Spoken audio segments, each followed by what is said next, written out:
Hello friends, this is SP Singh and welcome to Smarter Everyday. प्यारे दोस्तों, बात करेंगे बीएड फर्स्ट ईयर या बीएड फर्स्ट सेमेस्टर में जो आपका सब्जेक्ट है साइकोलॉजी का, शिक्षा के मनोवैज्ञानिक परिप्रेक्ष्य, जिसको हम साइकोलॉजिकल पर्सपेक्टिव्स ऑफ एजुकेशन के नाम से भी जानते हैं। इसमें आज हमारा टॉपिक है पावलोव का कुत्ते पर प्रयोग, यानी कि जो पावलोव का सिद्धांत है जिसको हम अनुकूलित प्रत्यावर्तन सिद्धांत भी कहते हैं, शास्त्रीय अनुबंधन सिद्धांत के नाम से भी जाना जाता है। बहुत इंपॉर्टेंट, सुपर इंपॉर्टेंट टॉपिक है, बीएड के पॉइंट ऑफ व्यू से भी इंपॉर्टेंट है और आपका टेट सीटेट जितने भी टीचिंग एग्जाम्स होते हैं उसके लिए बहुत इंपॉर्टेंट है। और इसको हम कम से कम शब्दों में, आसान भाषा में, पिक्चर्स के माध्यम से बिल्कुल बहुत आसान तरीके से समझ पाएंगे। जो भी विद्यार्थी क्लास में लास्ट तक इस पूरे सिद्धांत को समझ लेता है, दोबारा आपको पावलोव का ये सिद्धांत पढ़ने की आवश्यकता नहीं पड़ेगी। आइए शुरू करते हैं। देखिए, यदि आप बीएड के छात्र हैं, किसी भी यूनिवर्सिटी से हो, किसी भी सेमेस्टर में हो, यदि ये टॉपिक आपका है तो जरूर आपके लिए बहुत इंपॉर्टेंट है। आइए समझते हैं। अनुकूलित प्रत्यावर्तन सिद्धांत, नाम क्या है? अनुकूलित प्रत्यावर्तन सिद्धांत। इसको शास्त्रीय अनुबंधन सिद्धांत भी कहते हैं, अनुकूलित अनुक्रिया का सिद्धांत भी कहते हैं।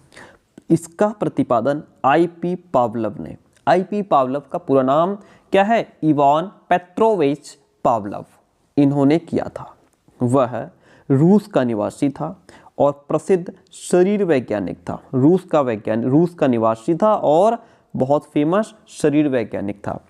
उसे 1904 में, पावलोव को 1904 में पाचन प्रक्रिया पर किए गए कार्यों के लिए नोबेल पुरस्कार भी प्रदान किया गया था। वास्तव में वह कुत्तों के पाचन में लार के स्राव की भूमिका का अध्ययन कर रहा था। तभी उसने देखा कि कुत्ते के लार स्राव में, लार स्राव का मतलब जो कुत्ते के मुंह से लार निकलती है, उसका स्राव होता है। लार स्राव में उस समय वृद्धि हो जाती है जब भोजन आता है।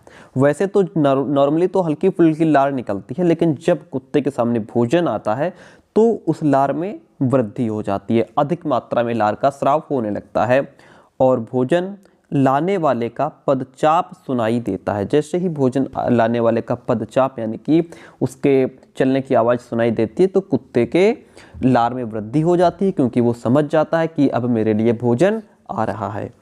इस घटना के अवलोकन के पश्चात उसने अधिगम संबंधित सिद्धांत प्रतिपादन किया, यानी कि यहीं से उसने अधिगम से संबंधित सिद्धांत बना दिया, दे दिया। ठीक है, आइए इसको बहुत अच्छे से समझेंगे। इस सिद्धांत को संबद्ध प्रत्यावर्तन, संबंध प्रतिक्रिया, अनुकूलित अनुक्रिया, शास्त्रीय अनुबंधन कई नामों से जाना जाता है, किंतु पावलोव द्वारा किए गए कुत्ते पर प्रयोग के उदाहरण के आधार पर इस सिद्धांत को शास्त्रीय अनुकूलन सिद्धांत का नाम दिया गया है। ये इसकी थोड़ी सी कहानी है पावलोव के सिद्धांत की। अब इसको हम समझते हैं कि किस तरीके से पावलोव ने कुत्ते पर प्रयोग किया। एक कुत्ता उन्होंने पकड़ा और फिर क्या किया, उसके जो यहाँ पे जो ग्रंथि थी गले में, उसका ऑपरेशन करके और एक नली लगा दी। उस नली का संबंध एक बीकर से कर दिया ताकि जो लार निकले वो कहाँ जाए? उस बीकर में आकर के गिरे। ठीक है, इसको थोड़ा सा इसकी थ्योरी पढ़ते हैं, फिर इसको समझते हैं। इस पिक्चर को देखिए, पावलोव ने अपना जो प्रयोग है वो एक प्रयोगशाला में एक कुत्ते पर किया था। उसने कुत्ते को एक पिंजरे में भूखा रखा। अब उसने उसे खाना दिया। खाना देखते ही कुत्ते के मुंह से लार टपकनी शुरू हो गई। जब वो कुत्ते को खाना देता था तो खाना देने से पहले घंटी बजा देता था, यानी कि खाना देने से पहले लगभग 2 से 3 सेकंड पहले वो घंटी बजा देता था। ठीक है, कुछ दिन बाद कुत्ते को लगने लगा कि जब घंटी बजेगी तभी खाना मिलेगा, क्योंकि जैसे ही वो घंटी बजाता उसके 2-3 सेकंड बाद खाना लेकर के आता तो कुत्ता समझ गया कि घंटी बजी है तो अब खाना आएगा। अब जैसे ही घंटी बजती थी तो कुत्ते के मुंह से लार टपकना शुरू हो जाती थी, है ना, क्योंकि उसे पता था खाना आ रहा है। अब उत्तेजना बढ़ाने का काम घंटी कर रही थी, यानी कि पहले खाना देख करके उसे उत्तेजना आती थी, अब उत्तेजना का काम घंटी कर रही थी, क्योंकि उसे पता था कि घंटी बजी है तो खाना आएगा। यहाँ पे उसके अंदर उत्तेजना आ गई, उत्तेजना का काम घंटी कर रही है। इस तरह कुत्ता घंटी के साथ संबंध स्थापित कर लेता है। ठीक है, तो यहाँ पे तो आप ये समझ पा रहे हैं कि जो है कुत्ते को यहाँ भोजन दिया जाता है, पिंजरे में बंधा हुआ है और उसके गले में एक ऑपरेशन करके नली लगा दी गई है, उस नली का संबंध बीकर से है। ठीक है, ताकि यहाँ पे amount of saliva recorded here, इसका मतलब है कि यहाँ पे ये देखा जाए कि कितनी मात्रा में जो सलाइवा है वो आ रहा है, यानी कि उसकी लार आ रही है। ठीक है, यहाँ पे देखिए इस पिक्चर के माध्यम से, ये पिक्चर बताती है कि जैसे पहले तो कुत्ते को नॉर्मली खाना दिया जाता है, जैसे कुत्ता खाना देखता है तो उसके लार आना, सलाइवा आना शुरू हो जाता है। लेकिन बाद में क्या है कि उसको घंटी बजाई जाती है और घंटी बजाने के बाद जो है कुत्ते को 2-3 सेकंड बाद भोजन दिया जाता है। जब पहले घंटी बजाई जाती है तो कुत्ते ने कोई यहाँ पे प्रतिक्रिया नहीं की, कोई सलाइवा उसको नहीं आया, क्योंकि पहले वो घंटी नहीं समझता है। लेकिन धीरे धीरे जब घंटी के साथ खाना दिया जाता है तब वो समझ जाता है कि अब घंटी बजी है तो खाना आएगा, और फिर घंटी के साथ में खाना दिया जाता है। बाद में पावलोव ने ये देखा 4th स्टेप में कि सिर्फ घंटी बजाई, खाना नहीं पहुंचा, तो फिर भी उसके मुंह से सलाइवा आना शुरू हो गया, यानी कि लार आना शुरू हो गया, क्योंकि कुत्ते को पता था कि अगर घंटी बजेगी तो खाना आएगा। लेकिन बाद में खाना नहीं दिया गया, सिर्फ घंटी बजाई गई, तब भी उसके मुंह से लार आ गई, है ना, क्योंकि उसे पता था अब भोजन आएगा। यहाँ पे उसने अपना संबंध किससे स्थापित कर लिया था?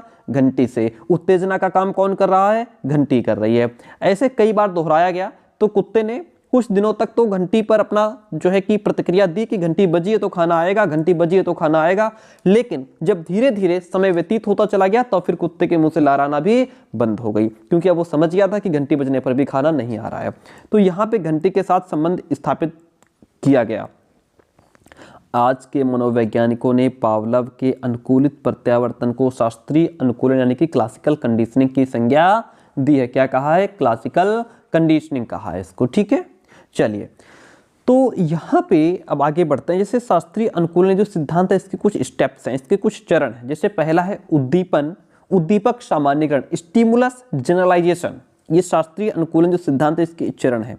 इसमें क्या है कि जब व्यक्ति स्वाभाविक उद्दीपन के प्रति क्रिया सीख लेता है तो वह उस उद्दीपन से मिलते जुलते अन्य उद्दीपनों के प्रति भी वैसे ही अनुक्रिया करने लगता है। जैसे अब यहाँ पे अलग अलग घंटियों की आवाज आने पर भी कुत्ता लार टपकाना शुरू कर देता है। कोई जरूरी थोड़ी कि घंटी वही है, घंटी दूसरी भी घंटियों की आवाज हो सकती है, लेकिन कुत्ता यहाँ पे उसके साथ उसने संबंध स्थापित कर लिया है।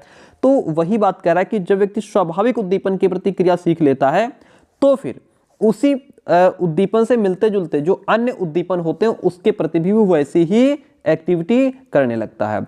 दूसरा स्टेप है विलोपन का, जिसको एक्सटिंक्शन कहते हैं। अगर अस्वाभाविक उद्दीपन के बाद स्वाभाविक उद्दीपन प्रदान न करें तो कुछ समय बाद अनुक्रिया यानी रिस्पॉन्स आना बंद हो जाता है। जैसे घंटी की आवाज़ के बाद अगर खाना न दिया जाए तो कुत्ते की लार आना बंद हो जाएगी। जैसे अभी मैंने आपको बताया 4th स्टेप में क्या था कि घंटी की आवाज़ सुनने के बाद उसको लार तो आ रही थी, लेकिन कुछ समय बाद अगर उसको जो है कि स्वाभाविक क्रिया न की गई, यदि उसको खाना नहीं दिया गया तो उस घंटी के प्रति भी उसकी अनुक्रिया बंद हो जाती है। ठीक है, तीसरा स्टेप है विभेद का, जिसको हम डिस्क्रिमिनेशन कहते हैं। इसमें उचित स्वाभाविक उद्दीपक और अन्य उद्दीपक के बीच विभेद या अंतर करना शुरू कर देता है। जैसे बहुत सारी घंटियां बजने के बावजूद कुत्ता ये पहचान जाता है कि किस घंटी की आवाज के बाद खाना मिलेगा। ठीक है, अब ये जो सिद्धांत है अनुकूलित अनुक्रिया सिद्धांत, इसका शिक्षा में क्या प्रयोग है इसको समझते हैं। पावलोव ने लिखा है कि प्रशिक्षण पर आधारित भिन्न भिन्न प्रकार की आदतें, यानी कि ट्रेनिंग पर बेस्ड जो अलग अलग प्रकार की आदतें हैं, शिक्षा एवं अन्य अनुशासन अनुकूलित अनुक्रिया की श्रृंखला के अलावा और कुछ भी नहीं है, ऐसा पावलोव ने कहा है। जैसे बालकों को अक्षर ज्ञान कराने, अच्छा आपको पहले हम बता दें प्यारे दोस्तों कि यदि आप लखनऊ, कानपुर या प्रयागराज से बीएड कर रहे हैं और आप फर्स्ट सेमेस्टर के छात्र हैं, प्रयागराज का एग्जाम हो गया, लखनऊ का चल रहा है, कानपुर वालों की डेट आने वाली है। यदि आप कानपुर यूनिवर्सिटी से बीएड फर्स्ट सेमेस्टर के छात्र हैं तो आपके लिए पेड कंटेंट भी अवेलेबल है। पेड कंटेंट का मतलब होता है कि आपको कुछ फीस पे करनी होती है एंड कंप्लीट नोट्स आपको पीडीएफ फॉर्म में प्रोवाइड करा दिए जाते हैं। ठीक है, उसके लिए आप हमें 9628182649 इस नंबर पे व्हाट्सअप मैसेज के थ्रू आप नोट्स की इन्फॉर्मेशन ले सकते हैं। ध्यान रहे, नोट्स लेने के बाद आपको बाहर से कुछ भी, कोई कॉपी, किताब, क्वेश्चन बैंक, मॉडल पेपर कुछ भी खरीदने की आवश्यकता नहीं रह जाती। कम शब्दों में बेस्ट कंटेंट आपको यहाँ पे दिया जाता है।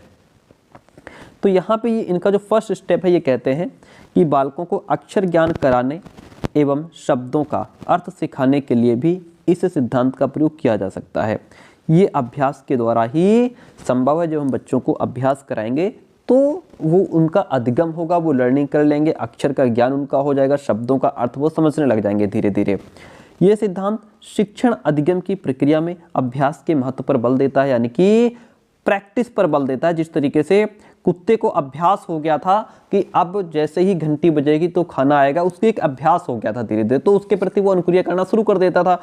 लाइक दैट यहाँ पे जब बच्चा प्रैक्टिस करेगा, अभ्यास करेगा, तो धीरे धीरे उन चीज़ों को उसको प्रैक्टिस हो जाएगी।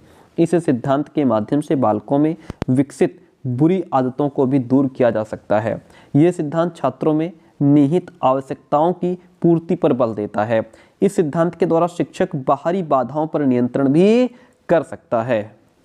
तो यहाँ तक आपका ये सिद्धांत कंप्लीट होता है। इस सिद्धांत के बारे में और भी बहुत कुछ है, लेकिन उसकी आपको जरूरत नहीं है, इसीलिए हमने उसको यहाँ पे इंक्लूड नहीं किया है। ठीक है, तो इससे और भी रिलेटेड जो नियम्स हैं उनको पढ़ने की आवश्यकता नहीं है, इतने से आपका काम चल जाएगा। ठीक है, तो ये सिद्धांत था जिसको आज हमने समझा। अब इसके बाद जो नेक्स्ट क्लास होगी हमारी, उसमें हम स्किनर का जो क्रिया प्रसूति या सक्रिय अनुबंधन सिद्धांत है इसको समझेंगे। ठीक है, क्लास कैसी थी कमेंट करके जरूर बताइएगा।